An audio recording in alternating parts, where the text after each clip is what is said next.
There are houses that should not be spoken of, yet their histories remain etched into the dust of county records.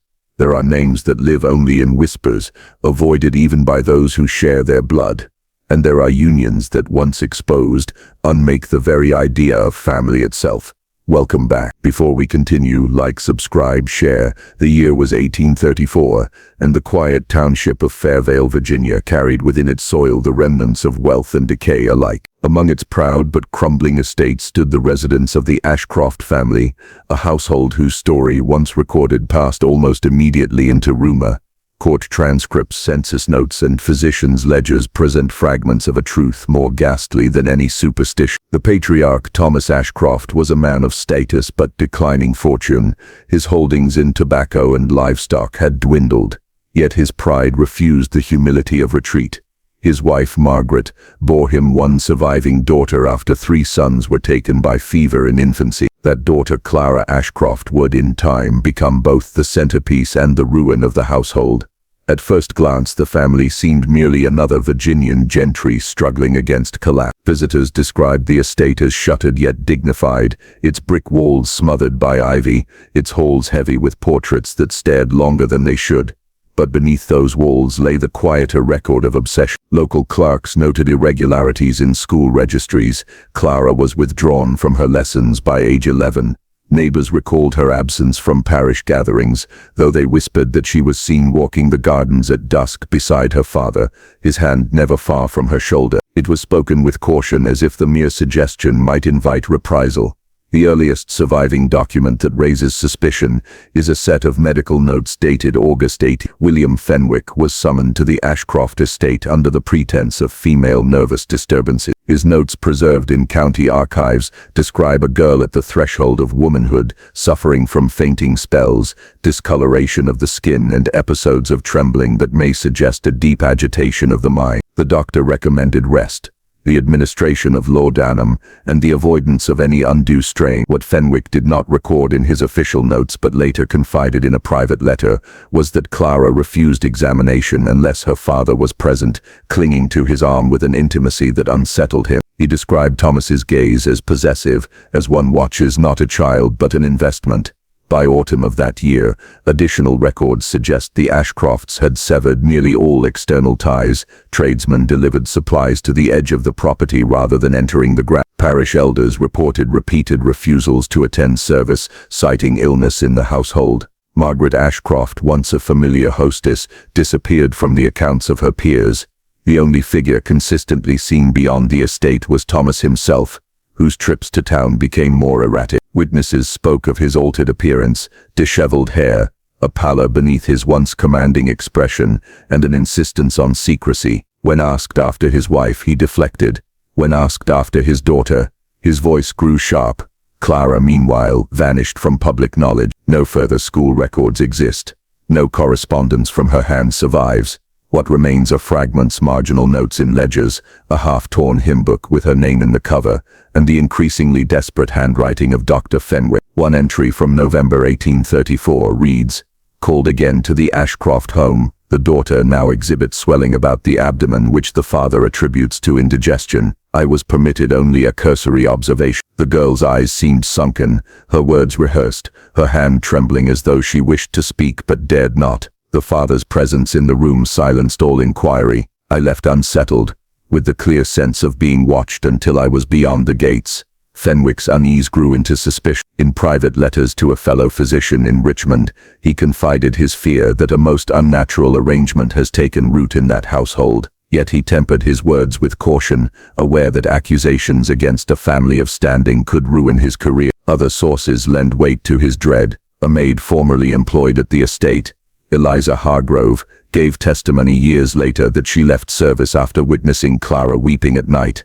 calling Thomas not father but husband. Her account was dismissed at the time as hysteria, yet it endures in the county court annex as part of a dismissed petition for wages owed.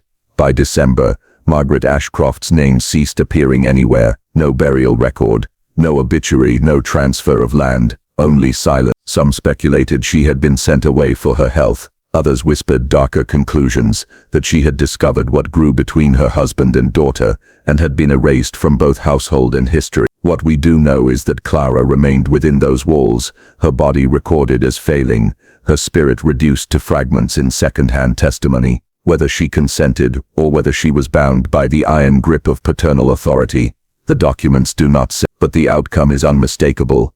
The Ashcroft line became tangled in itself, collapsing into secrecy, so complete that even neighbors who lived within sight of the estate recalled only shadows moving at night and a young woman singing lullabies to no one. Thus begins the record of a family whose pride decayed into obsession, whose walls hid a union never meant to be spoken aloud. In the months that follow, physicians, servants and neighbors will provide the evidence that survives, the scraps that reveal how Clara Ashcroft, child and bride, became the embodiment of a bond forbidden by nature itself. The winter of 1835 settled over Fairvale with its usual severity, yet the Ashcroft estate seemed cloaked in something heavier than snow. While surrounding households prepared for Christmas gatherings, lighting their parlors and sharing hymns in the parish, the great house on the hill remained dark, curtains drawn, shutters latched, no carriage stirred from its gate. For the first weeks of January, Clara was not seen by anyone beyond the confines of her family's crumbling walls. Her absence fed whispers, which in turn fed suspicion. Parish ledgers show Thomas submitted a written excuse for his family's continued absence.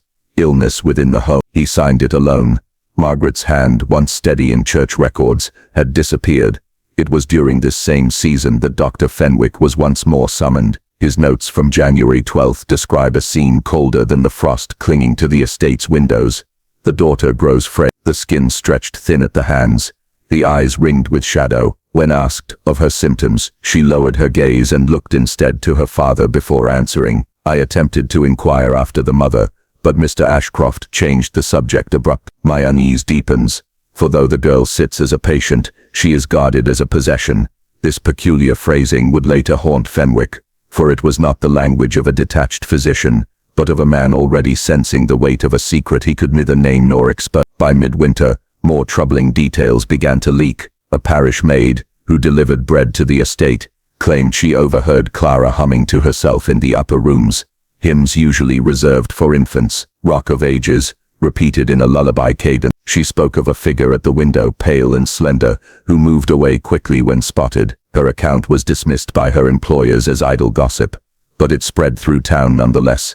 Court archives contain one further, more damning entry. A notice filed by a laborer named Samuel Harkins states that on February 3rd, he delivered coal to the Ashcroft house, and was instructed not to enter, only to leave the delivery at the cellar door. He later claimed to hear the muffled cries of a woman from within, followed by a sharp command in Thomas's voice to silence. Harkins left without question, but signed a sworn affidavit weeks later, fearing that the cries would haunt me if I did not record them. What these fragments suggest is the deepening of an arrangement already unnatural. Clara, not yet grown beyond her youth, appeared to slip into a role both imposed and unspeakable. Margaret's absence remained total with no further explanation, and Thomas's behavior, once eccentric, now drifted toward menace. Fenwick's private letters from this period revealed a conflict tearing at him. In one, addressed but never sent to the Richmond physician he had once consulted, he writes, "The girl exhibits signs not merely of nervous disorder,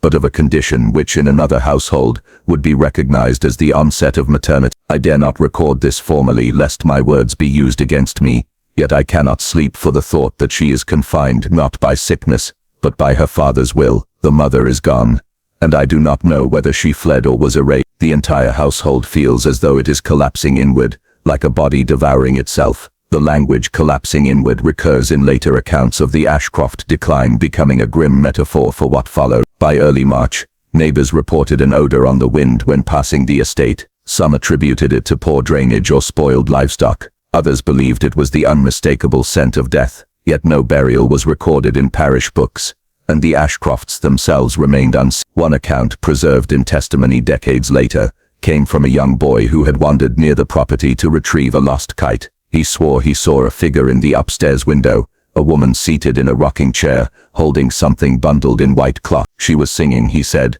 but the voice cracked, like someone trying to remember the words. When asked if it was the mother, the boy shook his head and whispered, "No, she looked too young." The story might be dismissed as childhood fancy, were it not for Fenwick's final entry that spring. Dated March 22nd, it reads, Summoned again but barred at the gate, Ashcroft himself came out, his face drawn and his clothes disordered. He claimed his daughter was improving and no longer required my services. When I insisted, he grew hostile. I glimpsed only a shadow at the window behind him, too slight to be the mother. He refused me entry. I left, fearing both for my safety and for the girl with. After this point, Fenwick ceased visiting. His notes trail into silence, broken only by marginal comments in his ledgers.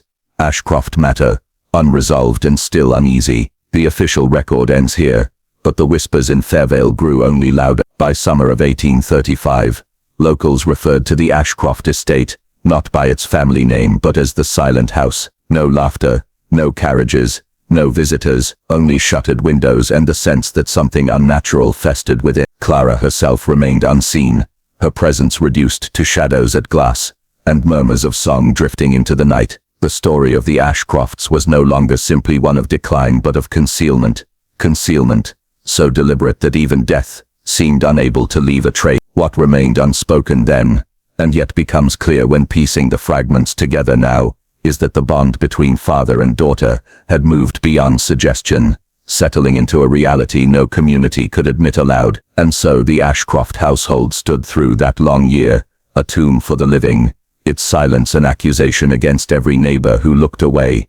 By the year 1836, the Ashcroft estate had become a subject of fearful fascination among the townsfolk of Fairvale. No one entered, and few dared approach, yet stories multiplied. Some claimed the house groaned at night as if under unbearable weight. Others whispered that faint cries drifted across the fields when the wind shifted. It was in this atmosphere of dread that new fragments emerged, documents that sharpened suspicion into certainty. Among the surviving papers are 3 letters penned by Dr. Fenwick during that year, but never dispatched. They were found decades later in the false bottom of his desk, preserved in the brittle folds of his ledger. The first, dated April 1836, reads, "I can no longer silence the thought that Clara suffers not from nervous disorder, but from confinement of another kind. Her figure, though hidden by the father's insistence, betrays a change I cannot ignore. It is the change of one who carries life within her. God forgive me if I err, but I cannot dismiss it. Margaret remains vanished. No parish record accounts for her. My hand shakes as I write. What father permits such a fate? What physician stands idle in its shadow?" The second letter, shorter, more frantic, bears no date. The parish would not believe me, nor would the constable, bound as he is to Ashcroft's purse. I alone see the evidence. The girl is lost, or worse, she is remade into something unnatural, both child and wife, bound by her father's will. I wake with the taste of bile, convinced I hear her lullabies in the walls. If I speak, I am ruined. If I remain silent, she is The third, written later that same summer, was crossed out in angry strokes, but remains legible beneath. She is with child. There can be no denying it now. Ashcroft parades her in no public square, yet within those walls she bears the weight of his crime. Should the infant live, it shall bear the stain of blood, doubled upon itself. Nature recoils at such union. What form the child will take, I dare not imagine. My God, may the earth swallow that household before such blasphemy walks upon it. Though unsent, these letters provide the clearest glimpse into what transpired. They mark the transition from rumor to revelation, the one that could not be spoken aloud at the time. Beyond Fenwick's testimony, parish accounts for that year note an unusual request. Thomas Ashcroft purchased not 1 but 2 burial plots, though no interments were ever recorded in them. This discrepancy was remarked upon in later audits, with a marginal note reading simply, "Unused, unexplained." Meanwhile, household staff dwindled. By mid-1836, all but one servant had departed. The last, a woman named Lydia Crane, testified years later before a parish inquiry. Her words, trembling on the page, remain one of the most damning accounts. "The master forbade the mistress from speaking with me. Soon after, the mistress was gone altogether. I asked once where she had gone, and he struck me. Clara was kept always upstairs, never allowed to walk in the sun. Her body grew heavy, and she wept at night. I heard her calling out, 'Mother, mother,' though no answer came. I brought her bread in secret. When the master discovered me, he dismissed me from the house with no wages. I left in fear, and never returned." Crane's testimony, given nearly 40 years after the fact, aligns too closely with Fenwick's private writings to be dismissed as invention. Together, they illuminate a grim certainty that Clara, the daughter, had become not merely the captive of her father, but the vessel of his legacy. What form this legacy took in the flesh remains uncertain. No baptismal record exists, no burial either, but stories persisted. Children in the town would dare one another to approach the Ashcroft gates, swearing they heard an infant's wail from within. Men hauling timber across the valley spoke of glimpsing a small figure at the window, too small to be Clara, too young to be Margaret, whose absence by then was accepted as permanent, and yet no child of the Ashcrofts was ever introduced to the parish. The name appeared in no register, no census. It was as if whatever came of Clara's confinement was hidden, erased, or destroyed. By the winter of that year, the estate fell into near total silence. Ashcroft himself emerged only rarely, conducting business in Richmond, where he was regarded as eccentric, but respectable. In Fairvale, however, he was a figure of unease. When he walked through the square, conversations faltered, mothers drew their children close. He carried himself with the dignity of wealth, yet his eyes betrayed a feverish intensity, as though guarding some private dominion. And still, behind the shuttered windows, Clara remained, a prisoner, a daughter, a wife, a mother. What passed in those chambers cannot be known save through the fragments left behind. Dr. Fenwick's last note of that year speaks less as a physician than as a man haunted.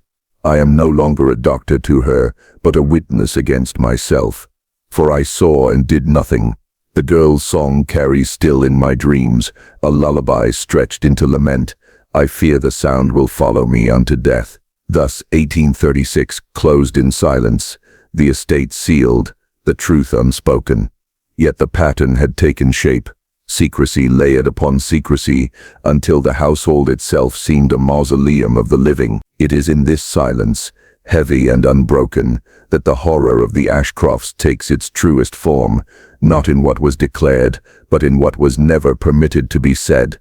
The year 1837 introduced no reprieve to the Ashcroft estate, only a tightening of the silence that already smothered it. What scraps survive from this period are fractured, yet together they sketch the deepening of a nightmare. It begins with the household ledger preserved in a trunk retrieved from the estate many years later. Its entries are brief, utilitarian, and void of emotion, but between the lines a story lurks. In February, a midwife's services were purchased under the name Mrs. Gray, an alias never connected to any resident of Fairvale. The expense is listed only once, never again. What became of the midwife remains unknown. No trace of her was recorded afterward.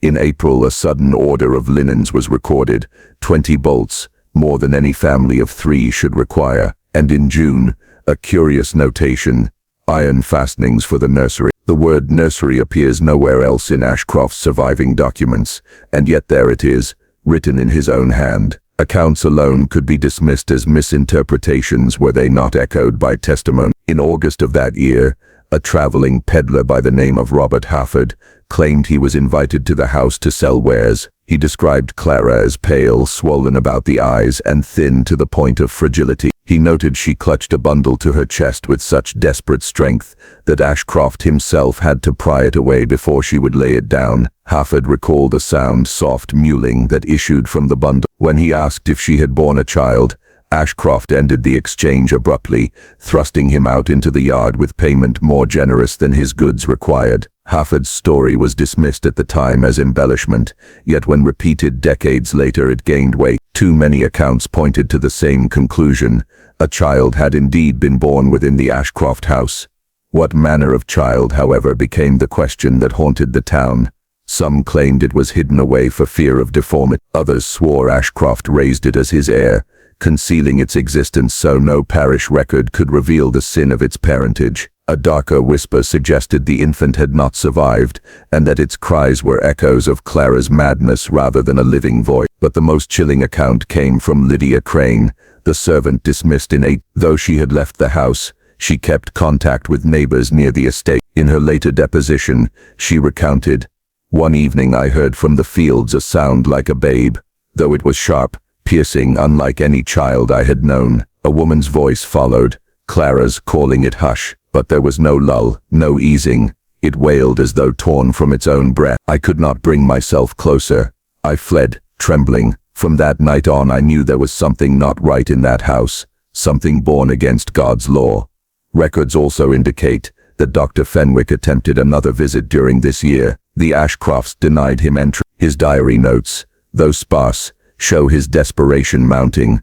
Denied, again and again. What remains inside those walls I cannot say, but I feel it staring out at me from behind the glass. The curtains shift, though no hand is seen. I sense not one presence but two, father and daughter, yet something more besides. If I am barred forever, then I must write what I know, lest the truth die with me. That same winter, the doctor fell ill, plagued by fever and trembling. He continued his notes, but with a new tone of confession. I fear it now not for her alone, but for us all. To bind flesh so near to itself is to invite corruption, a rot of the blood that does not cease but multiply. Should their offspring endure, it may carry a sickness deeper than any plague. I cannot put to words the vision that torments me in dreams. Faces that fold into one another, mouths that cry in unison, bodies neither child nor grown. The curse of their union is not confined to the house, but threatens all who dwell near.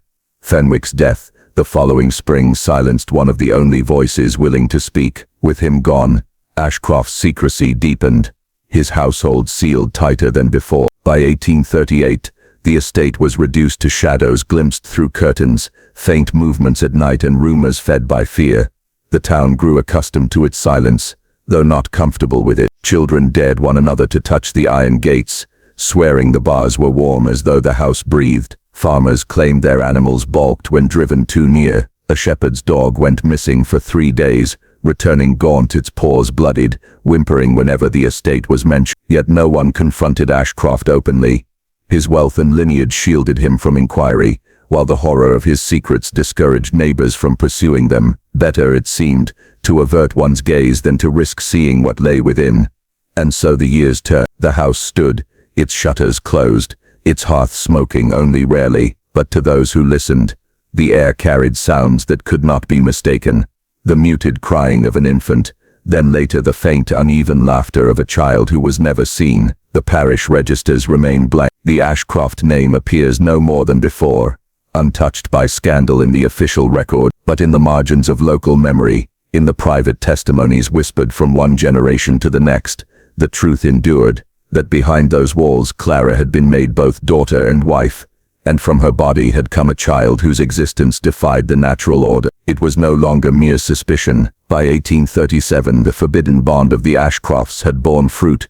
What became of that fruit, whether it lived, withered, or grew into something unspeakable, would unravel in the years that followed. The year 1838 brought the Ashcroft family into a silence that was no longer passive, but defensive. Their gates rusted shut, their windows shuttered, their name vanishing from parish gatherings and markets alike. Where once rumors were met with denial, now they were met with nothing at all. The estate became a sealed chamber, its only witness the fields that bent in the wind, and the townsfolk who feared to look too long at its outline against the dusk. But scraps of record survive, enough to map the persistence of what had taken root within those walls. The first is a letter written by Reverend Elisha Morton, then curate of Fairvale parish, addressed privately to his cousin in Durham. It describes a visit he attempted that spring.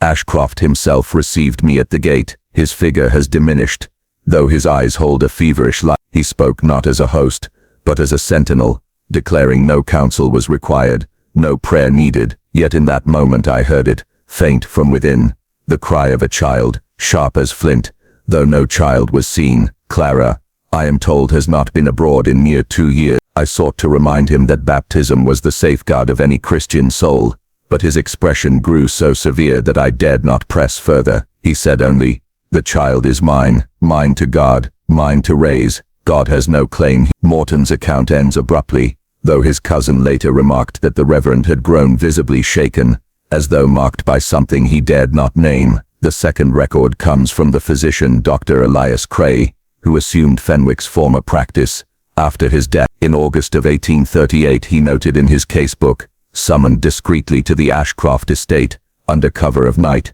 patient, Clara, symptoms, pallor, marked wasting, difficulty with breath, observation, unnatural stiffness in her movements, as though joints had forgotten their purpose, accompanied by a child of perhaps 1 year, though features indistinct in the dim light, eyes large, unblinking, with a peculiar dullness, cry not like that of any infant I have known. Closer to the bleating of a lamb at slaughter, Ashcroft insisted upon silent payment given in excess of any service rendered. Departure hurried. Dr. Cray did not return, nor did he share his notes until years later, when his casebook was found among his belongings after death. By then the Ashcrofts' tale had already hardened into legend, but the strangest witness of all was not a clergyman, nor a doctor, but a mason named Josiah Bell, hired in late 1838 to perform repairs upon the estate's foundation. He worked for 2 days under Ashcroft's supervision. In his testimony, given decades later to a local historian, he described an unease that grew with every hour. The place smelled close, like damp stone and candle grease. Ashcroft led me to a lower chamber, beneath the kitchen, where the mortar had cracked. There were signs of water seepage, but also other marks, scratches gouged into the stone itself. At first I thought rats, but they were too deep, too deliberate, like claws or nails. While I worked, I heard movement in the walls, not the scurry of vermin, but something heavier, dragged. Once, I swear I heard a voice, high-pitched, broken, calling a single word, "Mother," but the girl, Clara, was not there, only Ashcroft watching, his face grey as old bone. Bell left the job unfinished, claiming illness. He never returned, and his family swore he could not bear to speak of the house without trembling. By this point, the Ashcroft affair had ceased to be gossip. It had become a kind of local contagion. Farmers swore their livestock sickened when pastured near the property. A miller's daughter claimed she saw a pale child's face peering through the shutters,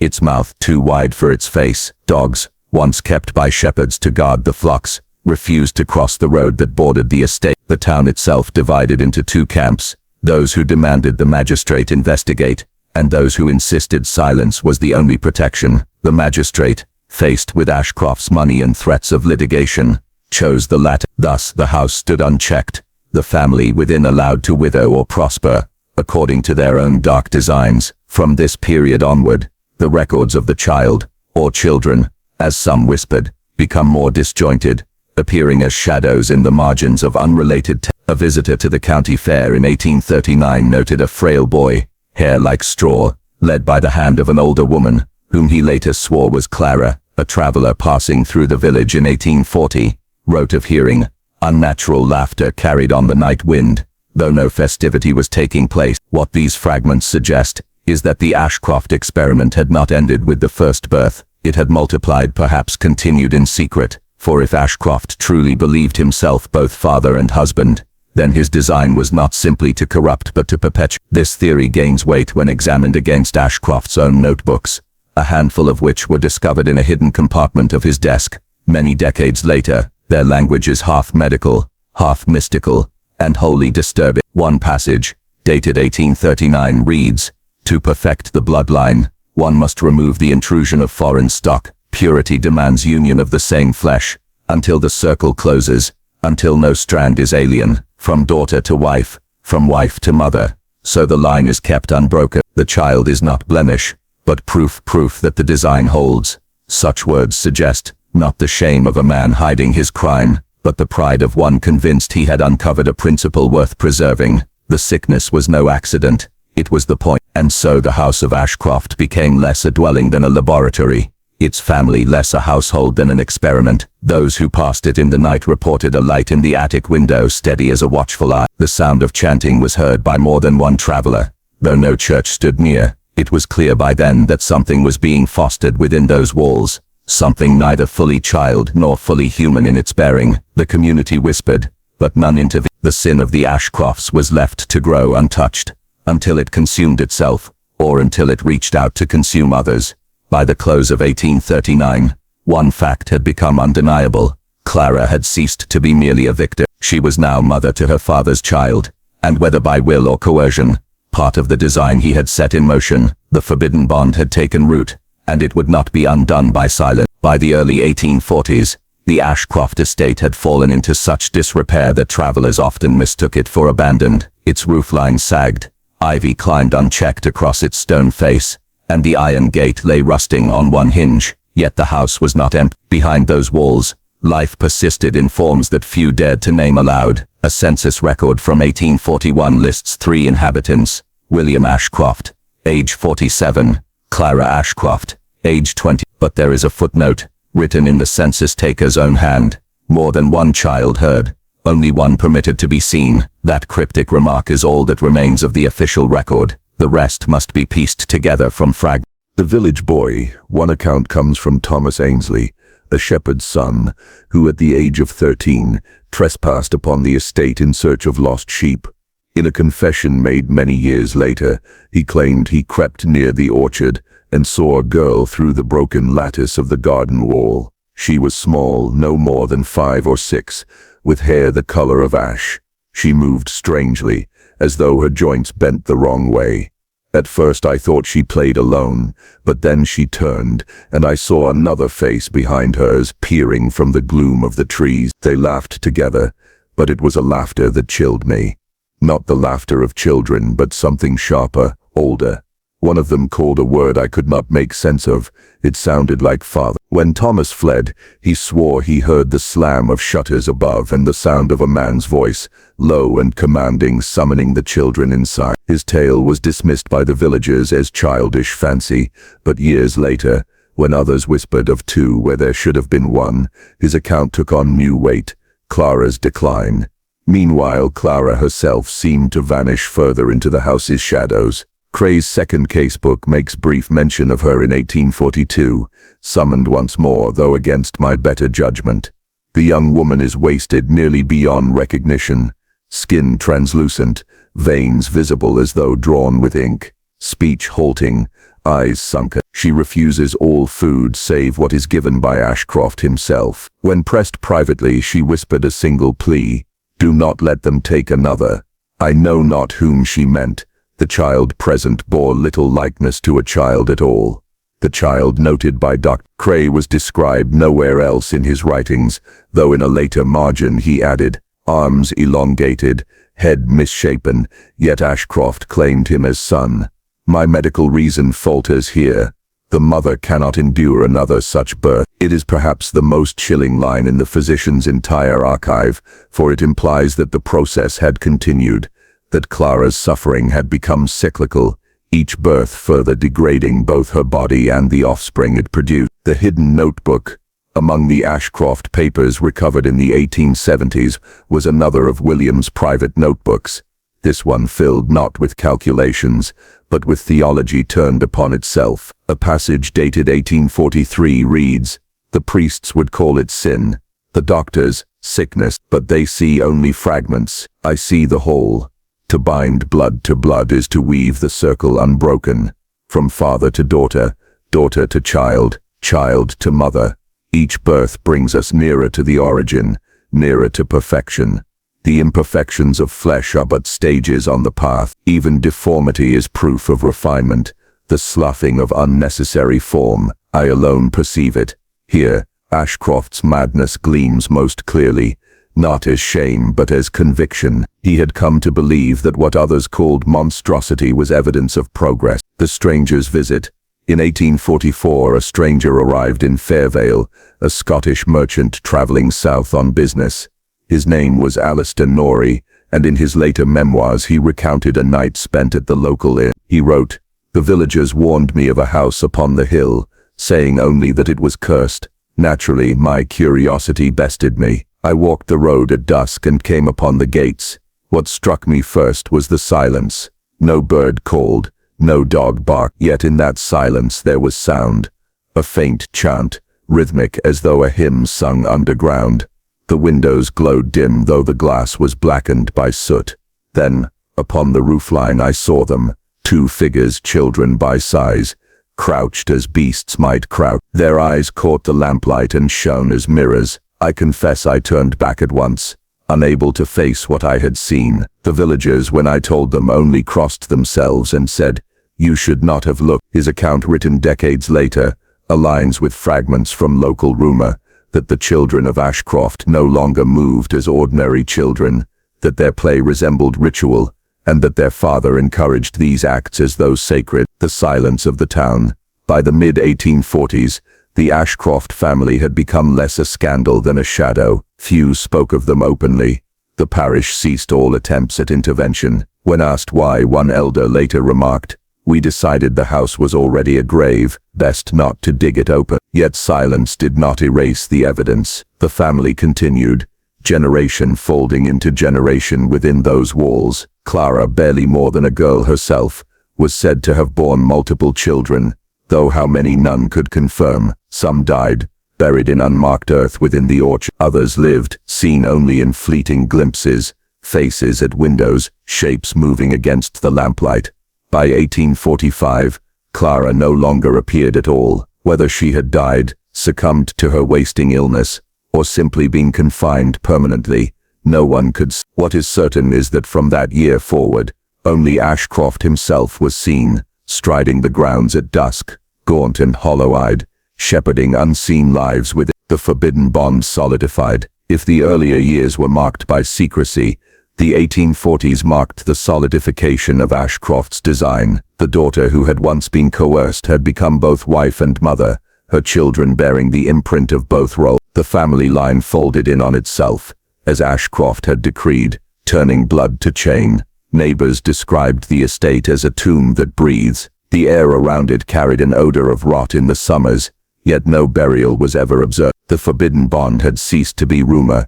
It had become architecture, woven into the very stone of the house, sealed by silence.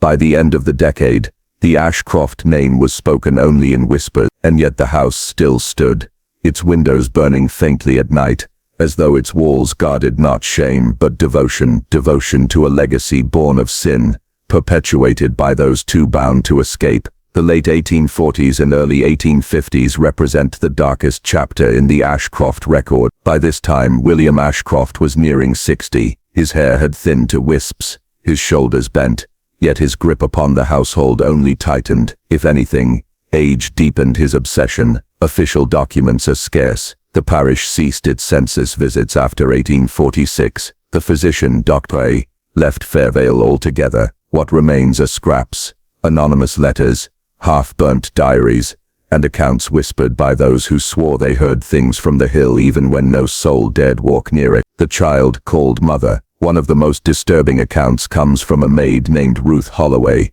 who briefly worked at the estate hired under promise of good pay. She lasted scarcely 3 months before fleeing in hysteria. Her statement, preserved in a letter to her sister, describes an incident in the upstairs chambers.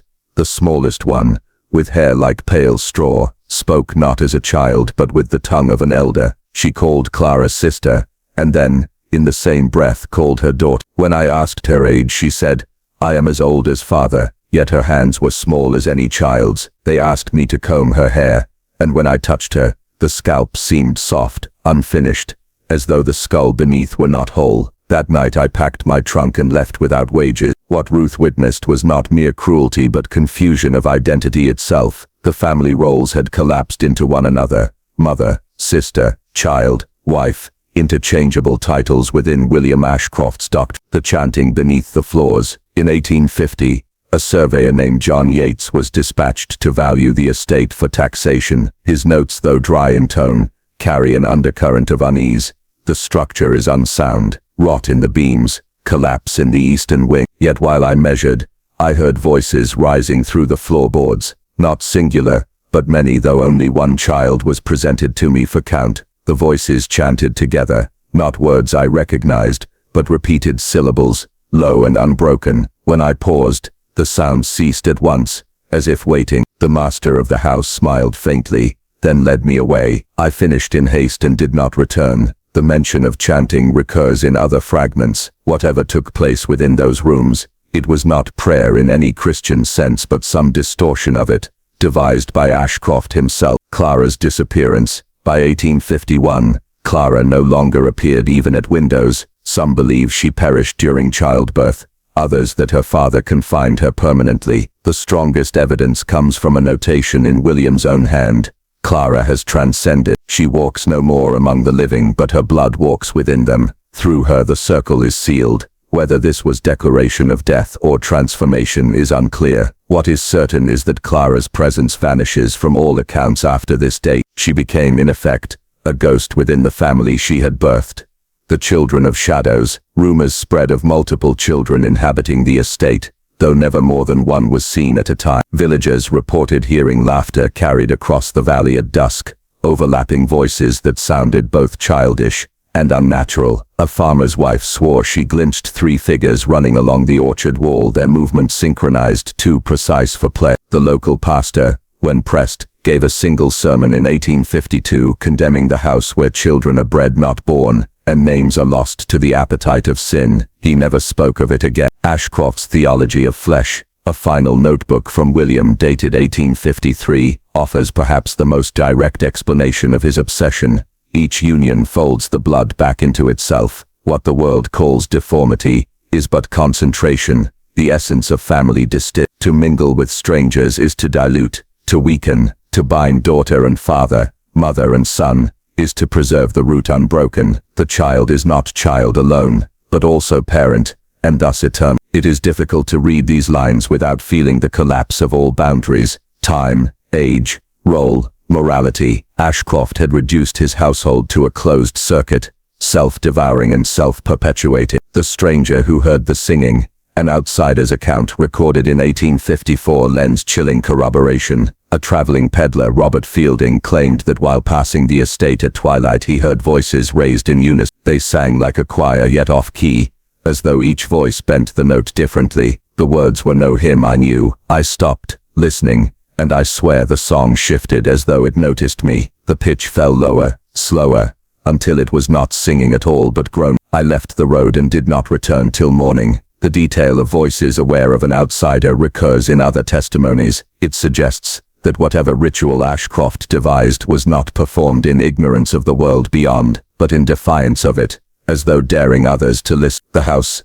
as womb. By the mid-1850s, the Ashcroft estate itself was spoken of as alive. Neighbors claimed the windows breathed mist in winter, that the walls wept in rain. Some swore the orchard smelled not of fruit but of carrion. One particularly grotesque rumor held that the family buried its dead not in graves, but within the walls of the house, sealing bodies into the plaster, so that the house became a womb for both the living and the dead. Whether true or not, the imagery suited the doctrine Ashcroft had preached.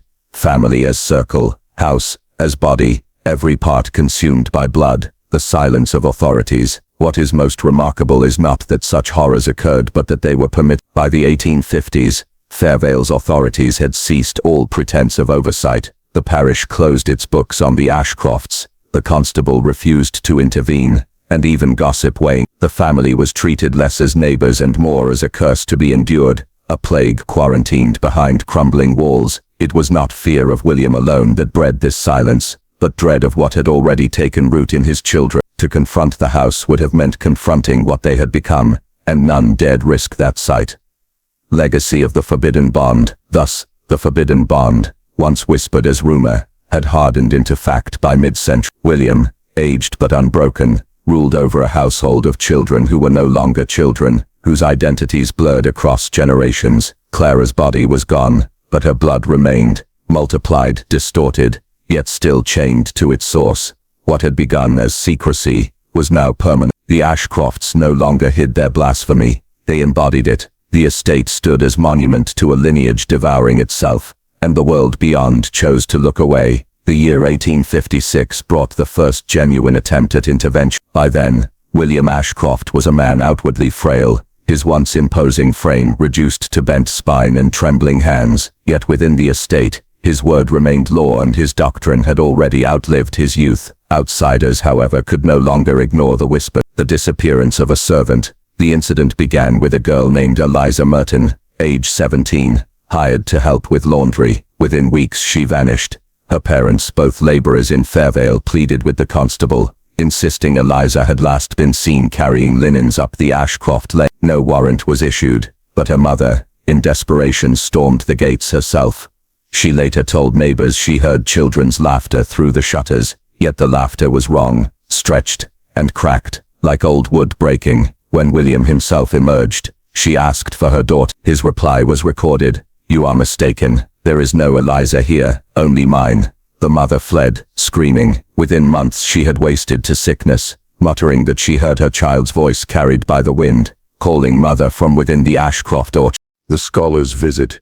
That same year, A Cambridge scholar named Thomas Redgrave, fascinated by rumors of inherited madness among the family, sought permission to conduct an inquiry. He was granted one evening inside the estate. His notes, preserved in a letter, are perhaps the most chilling primary source. The children gathered before me, 5 in number, though I was told only 3 were alive. They stood in a line, silent, their eyes pale, unfocused. One repeated my words back to me before I had finished them, as though the thought had passed through her first. Another clutched at my hand, her skin clammy, and whispered, "We are one, we are one, we are one." At that, William smiled and said, "Do you see, sir? There is no boundary here. They are daughters, wives, mothers, and selves, indistinguishable. Blood needs no language but its own." Redgrave cut his visit short. His published work never mentioned the Ashcrofts, but in private correspondence he described the experience as a glimpse into the abyss where family becomes a cage without doors. The death of the constable. In 1857, Constable Arthur Green, long criticized for ignoring Ashcroft crimes, was found dead in the woods near the estate. His body showed no wounds, yet his face was frozen in terror. The coroner, baffled, wrote only heart failure. Local rumor was less cautious. Many claimed he had finally dared approach the house and met something inside that stopped his heart outright. A diary fragment from a villager reads, "At night we heard children singing the constable's name. Their voices rose and fell, weaving it into a lullaby. The next morning his body was found. Whether coincidence or cruelty, the implication was clear. The family could strike not by hand alone, but by presence, by ritual, by something unseen. The ritual of binding." Around this time appear repeated references to a binding. Villagers spoke of lights burning in the upper rooms long past midnight, flickering as if from many candles. A farmhand swore he saw figures painted with ash, their faces pale against the firelight. One terrified witness, a boy who trespassed near the orchard, told his father he had heard William's voice chanting, and in response the children spoke back in unison. "Father is son, son is father, daughter is wife, wife is mother, circle, circle, circle." The boy never returned to the orchard, and by adulthood refused to speak of it again. Clara's ghost. Though Clara was long gone from record, her shadow lingered. In 1858, a letter from a traveling priest claimed he was summoned by townsfolk to bless the land near the estate. While conducting prayers in the valley, he reported seeing a pale figure at the highest window.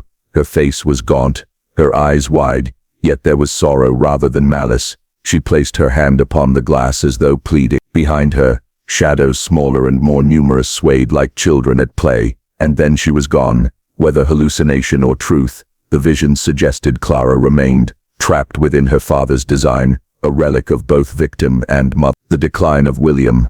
By the end of the 1850s, William's body faltered. He was carried through the halls rather than walking them. Yet this only seemed to deepen the fanaticism of his children. Where once he had dictated, now they completed his sentences, whispered his doctrine as he lay half asleep.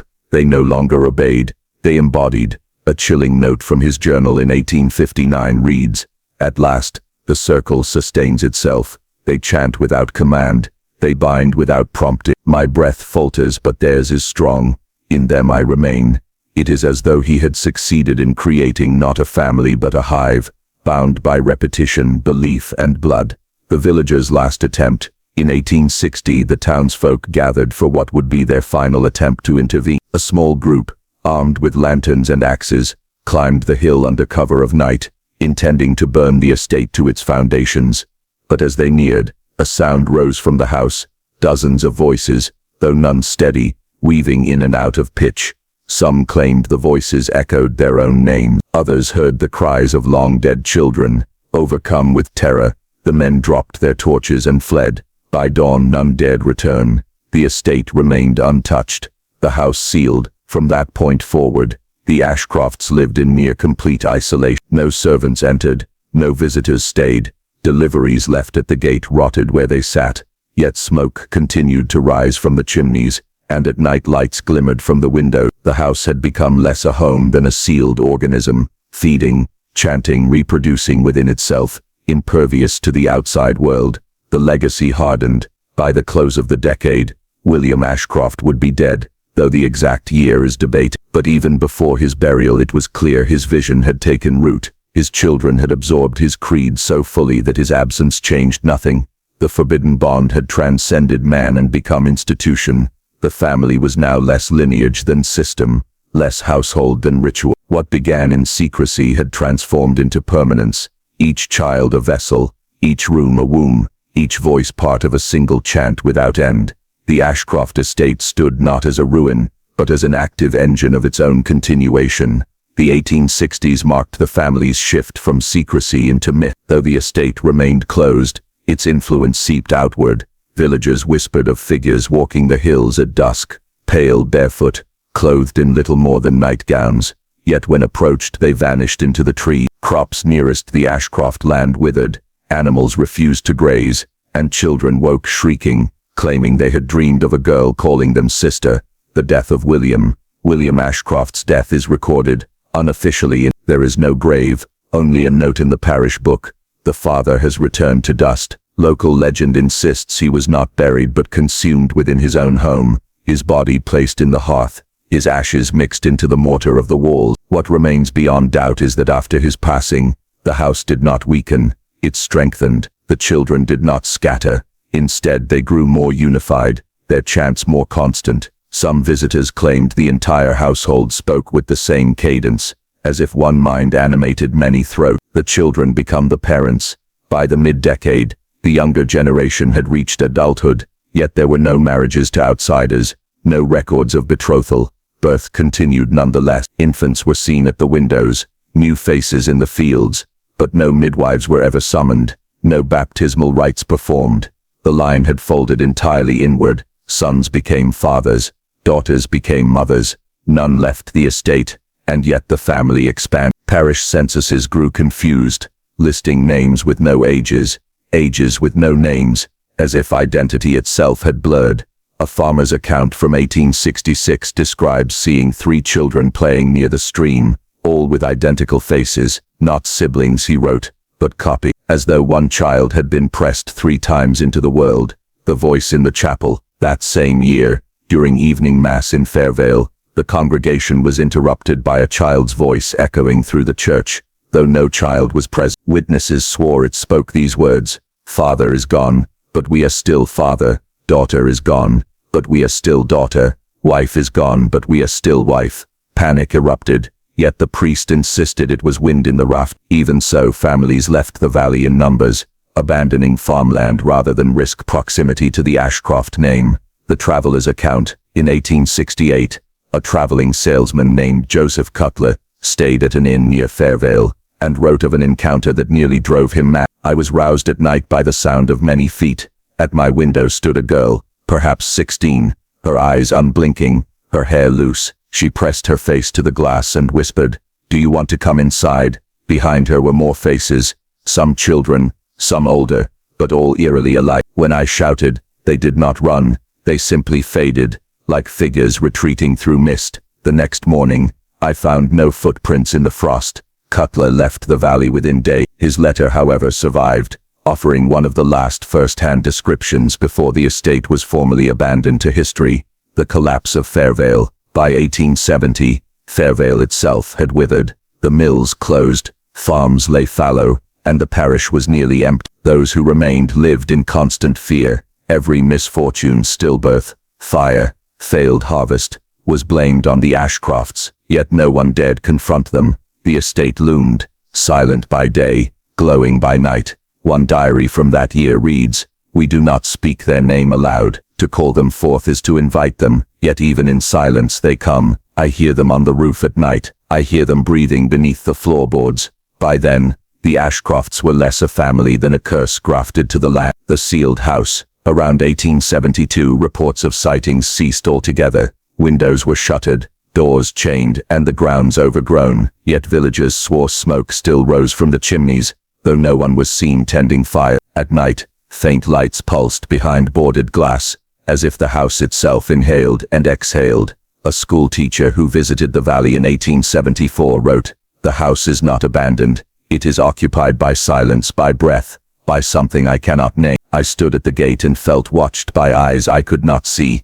My heart raced as if I had trespassed into a cathedral where the god was still present, though twisted beyond recognition. The last heir, the last concrete record of the family appears. A girl, no more than 12, was found wandering the road 2 miles from the estate. She gave no name, only muttering, "I am wife, I am daughter, I am mother, I am mother, I am mum." When taken to the parish, she refused food, refused. Within 3 days she was gone, disappeared from her locked chamber, without door or window disturbed. Some claimed the family had reclaimed her, others said she simply dissolved, a fragment of the house unable to survive apart from the estate abandoned. By the late 1870s, Fairvale itself was emptied. The Ashcroft land was left untended, the house collapsing into itself. Travelers noted its broken roof and shattered windows, yet swore lights still flickered within. Some nights, they claimed, a faint chant drifted across the valley. Circle, circle, circle. The legacy hardened. By the century's end, the Ashcrofts had ceased as living bodies, yet endured as presence. The estate became known as cursed ground. Locals warned children never to enter. The story shifted from gossip to folklore, from crime to haunting. Yet those who dared draw near insisted the truth was stranger than any ghost tale. For the house was not haunted by the dead. It was still alive with the voices of those who had refused to die. Voices merged into one forbidden bond, echoing eternally through its timbers. By the final decades of the 19th century, the Ashcroft estate stood in ruin. Its roof had sagged, its windows shattered, yet those who lived in the valley swore the family had not gone. The absence of bodies, graves, or records meant no closure. Theirs was not a lineage that ended, it was one that lingered. The house becomes a tomb. In 1881, surveyors sent to reclaim farmland reported something unsettling. The house, though structurally unsound, was warm inside, unnaturally so, as though a furnace burned in its core. When walls were struck, they did not echo hollowly like wood or stone. Instead, they thudded with a muffled density, like striking flesh. One man described scratching the plaster and finding not dust, but a dark sticky substance seeping through. He resigned the same day, refusing to step foot inside again. His companion, more curious, stayed. He was never seen again. The final records, the last surviving parish entry concerning the Ashcrofts, dates to 1884. We no longer count them among the living, nor among the dead. Their house is their grave, their womb, their chapel. Let none disturb it, for to disturb it is to feed it. From then onward, the estate vanished from official documents. Maps redacted its boundaries, names were excised. The Ashcrofts became a void, a family erased, yet ever present in whispers. The scholars visit. In 1892, a group of antiquarians visited Fairvale. Intrigued by its notoriety, they noted that the village was silent, almost fossilized, as though time itself had withdrawn. At the Ashcroft estate, they found the outer walls intact, but the interior strangely preserved. Chairs, tables, and children's toys sat untouched, as if waiting for return. Most chilling was their discovery in the master bedroom. Upon the bed lay clothing arranged in the shape of a human body: dress, bonnet, gloves, but no flesh, no bone. The garments were damp, as though freshly worn, and beneath them the impression of a figure remained pressed into the mattress, pulsing faintly, as if the bed itself were breathing. 2 of the scholars left that very evening. The third lingered, intent on cataloguing further. He returned to London weeks later, incoherent, unable to sleep. He raved of a family without end, a circle without edges. He died in an asylum within the year. The estate sealed. By the dawn of the 20th century, the house had collapsed upon its. The villagers who remained filled its entryways with stones and sealed its gate with iron. They spoke no prayer, offered no consecration. They knew prayers could not contain what had dwelled there. From that time on, no one entered. The estate became a scar upon the land, visible but avoided. Travelers asked, and locals refused to answer. Its name was not spoken. Its story was passed only in warning. The circle endures, yet silence cannot kill memory. Those who live near Fairvale claim that even today, on autumn nights when the air grows thin, the old chant can be heard rolling across the hills: father, daughter, wife, circle, circle. Some report seeing children at the roadside, barefoot and pale, their faces familiar though no family remains in the valley. Others speak of waking to find handprints pressed upon their windows from the outside, though the ground beneath lies undisturbed. The whispered warning, The Ashcrofts are not gone. They did not die. They folded into themselves, into the walls, into the soil, into the marrow of the valley. Their blood was a loop, and loops do not break. And if you listen closely, if you stand where their chapel once stood, you may hear a girl's voice at your ear, calm, inviting, almost kind. Do you want to come inside? If you answer, even in thought, you have already entered. This concludes the account of She Became Both Daughter and Wife, the family's forbidden bond. But remember, ruins may fall, names may fade, yet some families refuse to let go. If you ever pass through Fairvale, keep your eyes on the road, and do not look toward the hills, because the Ashcrofts are still there, and they are waiting.